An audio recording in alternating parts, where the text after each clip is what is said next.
ہمارے مفتی صاحب نے ذکر فرمایا تھا ان کی ہوگی، اور میں نے مفتی صاحب سے پہلے ہی کہا تھا، انہوں نے مجھے حکم فرمایا آج کی اثر سے پہلے کہ آپ کو حاضر ہونا ہے، اور استادی شاگردی کا کچھ ایسا تعلق ہوتا ہے کہ عالمی اگر بستر مرگ پہ بھی پڑا ہوا ہو تو خادموں سے کہہ دے گا کہ چار پہ اٹھا کے لے کے چلو، اس لیے کہ بات اپنی ہے، اس کو ٹالا نہیں جا سکتا۔ کچھ حالات ایسے، یہ کوئی ایمرجنسی تو تھی نہیں، لیکن انہیں اپنے تعلق پر اور مجھے ان کے ساتھ تعلق کے اوپر بہرحال ایک لمبا عرصہ گزر گیا، اور ہمیں ایک دوسرے پر ناز بھی رہتا ہے، فخر بھی رہتا ہے، اور ہمیشہ یہ بھی ہوتا ہے اپنوں میں کہ اگر کچھ بھی نہیں ہے تو فلاں اپنے ہیں، جب چاہیے کہ جب بلا رہے ہیں۔ اور پھر خادم الاسلام کابل جو ہے، یہ آپ کا ایک ایسا خادمی ادارہ ہے کہ اس سے کبھی بھی اسے آپ یہ نہ سمجھے کہ وہ آپ سے بھاگے گا یا آپ سے کبھی دوری بنا کے رکھے گا۔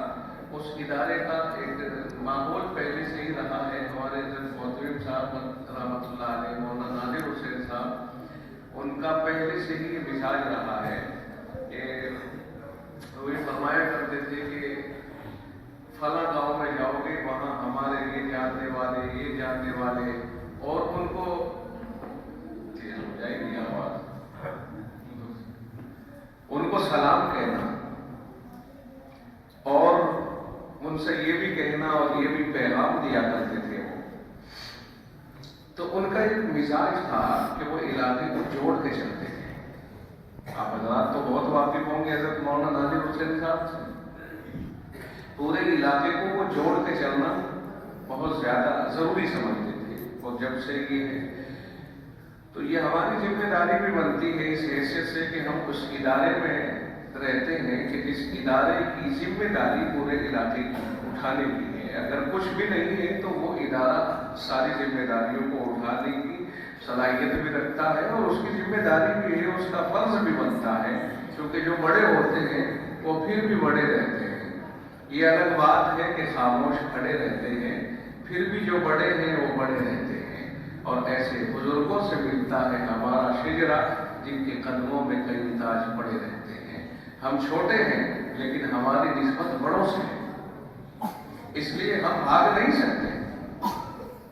ہم یہ نہیں کہہ سکتے کہ تصور صاحب آپ نے ہمیں دم کے دم بلایا، ٹائم پہ ٹائم، آپ نے تو اتنا ہلکے میں لے لیا، نہیں، کم کرو نہیں۔ یہ ہم اپنے لیے اپنا فخر سمجھتے ہیں کہ ہمارے بچے، ہمارے متعلقین، ہمارے وہ آگے بڑھ رہے ہیں، کچھ کر رہے ہیں، اور وہ کچھ ہمیں دکھانا چاہتے ہیں۔ تو ایسے میں ہماری ذمہ داری بنتی ہے کہ ہم اس کام کو دیکھیں اور سراہیں اور آگے بڑھنے کے لیے چانس فراہم کریں، یہ ذمہ داری بنتی ہے۔ تو بہرحال میں نے عرض کیا کہ میں نے ان سے یہ بھی کہا تھا کہ بھائی میں کئی دن سے معلوم نہیں کیا پریشانی، کھانسی بہت زیادہ ہو رہی ہے، کہیں ایسا نہ ہو کہ میں بولوں اور مجھے کھانسی بہت تیز اٹھنے لگے۔ تو مفتی خالد صاحب کا مجھے پتا چلا کہ وہ تشریف لا رہے ہیں۔ میں نے کہا بھائی وہ نوجوان مضبوط ترین صحت مند مقرر ہیں، تو 1.5 سے 2 گھنٹے تک ان کا اپنا آسانی سے بیان ہوتا ہے۔ تو پھر بھی انہوں نے فرمایا کہ نہیں آپ بھی چلے جاؤ اور آ ہی جاؤ۔ میں نے بہت اچھی بات ہے، پھر میں آتا ہوں۔ سچائی یہ ہے کہ جب کوئی کارکردگی کسی کی سامنے آئے تو اس کے اوپر اللہ کا شکر ادا کرنا چاہیے اور ان کو سراہنا چاہیے۔ اگر مثال کے طور پر ایک آدمی کی خوبی ہمارے سامنے آئی اور ہم نے اس سے کڑن محسوس کی، جلن محسوس کی، یار یہ کیوں بڑھ رہا ہے خامخواہ، یہ کہاں سے کباب میں ہڈی آ گیا، تو ہمارے کوڑنے سے اس پر کوئی فرق نہیں پڑتا، لیکن اللہ تعالیٰ کوڑنے والوں کو زمین میں اتار دے گا۔ اللہ کے نبی صلی اللہ علیہ وسلم نے ارشاد فرمایا، ان الحسد یأکل الحسنات کما تأکل النار الخشب وفی روایت الحطب۔ فرمایا یہ جو جلن ہے نا، حسد، اسے یہ نعمت کیوں مل گئی، یہ اتنے آگے کیوں بڑھ گیا، یہ پیچھے کو ہٹنا چاہیے۔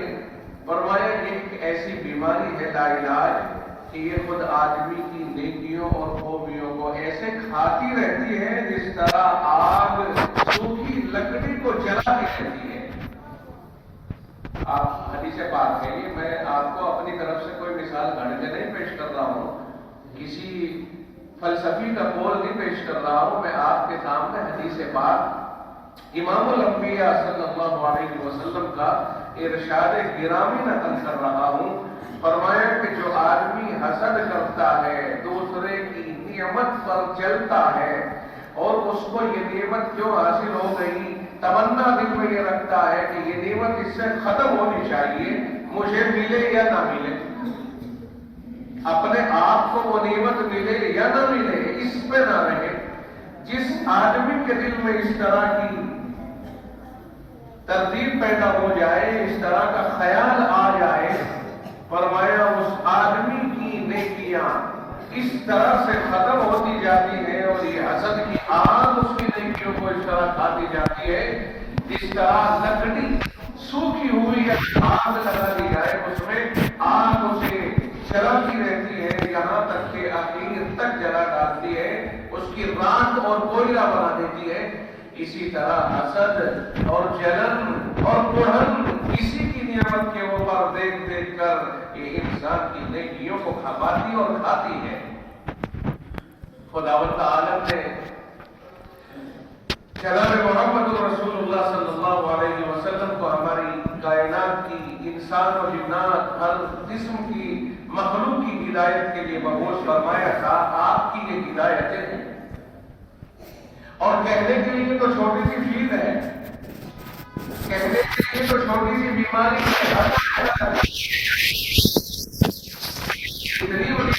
ہے کہ انسان کی ساری زندگی کی کارکردگیوں کو تباہ کر دیتی ہے، برباد کر دیتی ہے۔ بہت سے لوگ ہمارے اپنے آبا، مثال کے طور پر میرا بھائی، دو بھائی ہیں ایک ماں کی اولاد، صورتحال ایسی بن جاتی ہے کبھی کبھی کہ دو بھائی آپس میں ایک دوسرے کے لیے حاسد بن جاتے ہیں، وہ اس کو نیچے گرانے کے لیے کوشش کرے گا اور وہ اسے نیچے گرانے کی کوشش کرے گا۔ یہ سب چیزیں ایسی ہیں جو انسان کو ترقی سے تنزلی میں لاتی ہے، اور انسان کی اپنی سوچ یہ ہونی چاہیے کہ جو آدمی جتنا آگے بڑھے اللہ تو اسے اور آگے بڑھا۔ کتابوں میں لکھا ہے اور اکابر فرماتے ہیں کہ اگر کوئی آدمی کسی کی نعمت کے اوپر یہ تمنا کرتا ہے کہ الہ العالمین میرے اس بھائی کو جو تم نے نعمت عطا فرمائی ہے، اس نعمت کو اسے اور زیادہ عطا فرما اور اس نعمت کو برتنے کے لیے اسے اور چانس اور موقع عنایت فرما، اے اللہ اس کی زندگی کو خوشحال بنا، تو فرمایا ایسی تمنا رکھنے والے کے لیے اللہ تعالیٰ کی طرف سے ان نعمتوں کی منظوری ہو جاتی ہے، یعنی اللہ کبھی نہ کبھی اس کو بھی عطا فرماتا ہے۔ جو آدمی کسی کی خوبی اور کسی کی اچھائی، کسی کی نعمتوں کے اوپر خوش ہو کر کے اللہ سے یہ کہے الہ العالمین جس طرح تو نے اس کو یہ عنایت فرمائی یہ نعمتیں، اسی طرح اسے برتنے کا موقع بھی عنایت فرما، اسے شرور و فتن سے محفوظ فرما، تو اللہ تعالیٰ اس سوچ کی وجہ سے اور اس تصور کی وجہ سے اللہ تعالیٰ اسے بھی ان نعمتوں کو دینے کا فیصلہ فرما لیتا ہے۔ اور جو آدمی یہ سمجھتا ہے کہ یار اسے کیوں مل گئی ہے تو خواہ یہ کون ہے، اسے تو یہ اتنا بڑا کیوں بن گیا، اس نے یہ کیوں خرید لیا، اس نے مکان اتنا بڑا کیوں بنا لیا، یار اس کے بچے کا اتنا اچھا رشتہ کیوں آ گیا، یار اس کا بچہ اتنا پڑھ کیوں لیا، اتنی بڑی پوسٹ پہ کیسے پہنچ گیا، اتنی ہائی لیول کی تعلیم اس کا بچہ کیوں حاصل کر رہا ہے، وغیرہ وغیرہ۔ ان سب چیزوں سے اگر کوئی جلنے والا ہے اس طرح سے، اللہ تعالیٰ اس کا تو کچھ بگاڑتا نہیں، لیکن اسے ان نعمتوں کو دیتا بھی نہیں ہے اور یہ ہمیشہ تباہ رہتا